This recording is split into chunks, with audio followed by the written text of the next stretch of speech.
মুসলিম ভাই কয় নতুন নতুন বোঝে না তো ভাবিয়ে কয়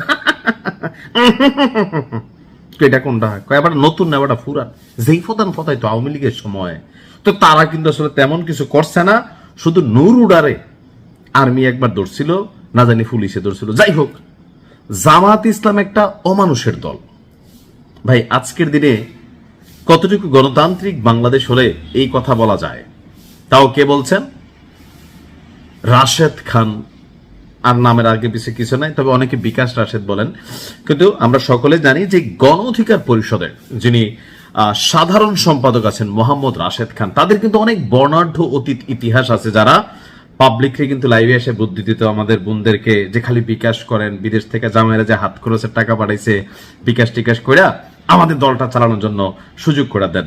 এমনকি শেখ হাসিনা সরকার পতনের আগে পরে যারা সবচেয়ে বেশি সুবিধাভোগী বা মানে যাদের লাইফ বদলে গেছে, এর মধ্যে রাশেদ খান একজন, চেহারা ছবিতে কিন্তু অনেকটা ভাইসা উঠছে। যাই হোক, বাংলাদেশ জামাত ইসলামকে একটা অমানুষের দল বলে মন্তব্য করছেন। আচ্ছা, এখন এটা কি স্লিপ অফ টাং?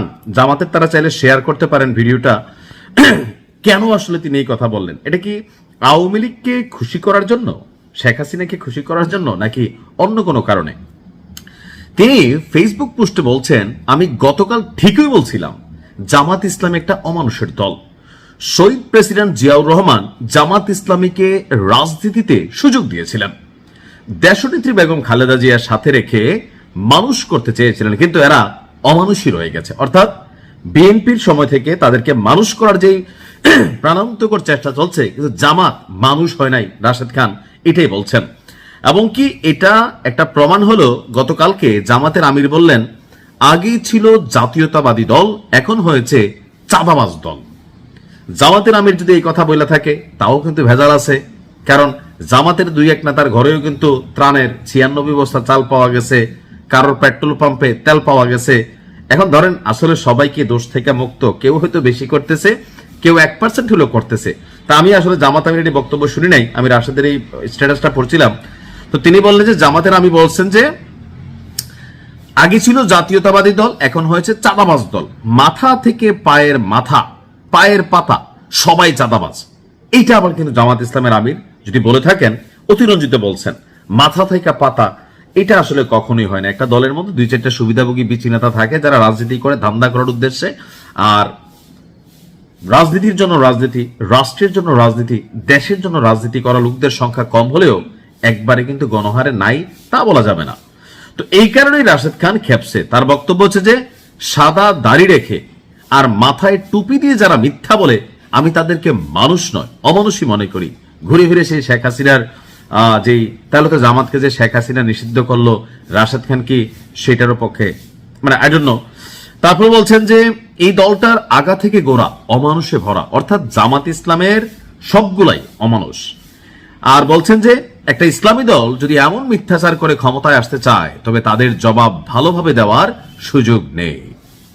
জামাতের আমিরের যে বক্তব্যটা রাশেদ খান তিনি আপনার মেনশন করছেন, যদি এটি হয়, তিনি যদি এমন বক্তব্য দিয়ে থাকেন, তিনিও কিন্তু ভুল বলেছেন, অন্যায় করেছেন, এটা ওনারা কিন্তু অন্যায় হয়েছে। যার কারণে রাশেদ খান এখন বিএনপিকে সমর্থন করে বা বিএনপির লতাপাতা হিসাবে তারা সাপোর্ট নিয়ে মিনিমাম লেভেলে খাইয়া পইরা বা দলটার সাপোর্টিং করে তো বাইচা আছে।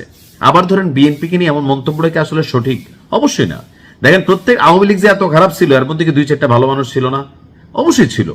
বিএনপির মধ্যে সব কি চাঁদাবাজ? প্রশ্নই আসে না। জামাতের আবার সব কি ভালো? তাও প্রশ্ন আসে না। অর্থাৎ একটা দলের মধ্যে নানান মানুষ থাকবে, পজিটিভ নেগেটিভ। এখন আপনি গণহারে বললে এটা যে কোনো কারোরই গায়ে লাগবে।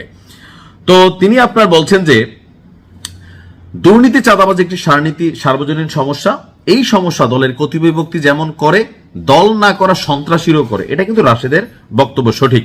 গণঅভ্যুত্থানের নায়ক হান্নান মাসুদ পর্যন্ত চাঁদাবাজদের ছাড়াতে থানা পর্যন্ত চলে যায়, গেছে কিন্তু হান্নান, মানে চাঁদাবাজদের ছাড়ানোর জন্য কিন্তু আসলেই গেছে। অনেকে বলতো ভাগ টাকা খায়। আবার বলছেন বৈষম্য বিরোধী ছাত্র আন্দোলনের বেশ কিছু নেতার বিরুদ্ধে তো এমন অভিযোগ, এসব অভিযোগ কেউ গ্রেপ্তারও হয়েছে। তো তিনি আবার বলছেন ডক্টর ইউনূস যে 18 মাস লুটপাট করে গেছে এই সরকারটা, তো কই এ নিয়ে তো আপনারা তেমন কোনো তদন্ত চান না কেন? এটাও প্রশ্ন। ভাসুরের নাম মুখে নিলে অন্য কিছু বের হবে, ইউনূস সরকার তো লুটপাট করছে, এটা প্রমাণিত, অনেক কিছু এখন বের হচ্ছে। জামাত আসলে কিন্তু তাদের বেলায় আবার কথা বলেন না ভাই, কেন? এখন আমার কথা হচ্ছে কি, যেটা লিগ্যাল আমার এটা বলতে হয়। এখন রাশেদ খান কি বললেন, কেন বললেন, নিশ্চয়ই বুঝতে পারছেন। এখন এটা কি আসলেই সঠিক? তিনি যে আবার বললেন পুরোটা দল অমানুষের দল, এটা আবার উচিত না। কিন্তু কথা হলো কি, ওই যে যেমন রাজনীতিতে তেমন ভাবে উত্তর দেওয়া লাগে নাকি না, আমি বুঝি না আর কি, আমি তো ছোট মানুষ। যাই হোক, ভালো থাকেন।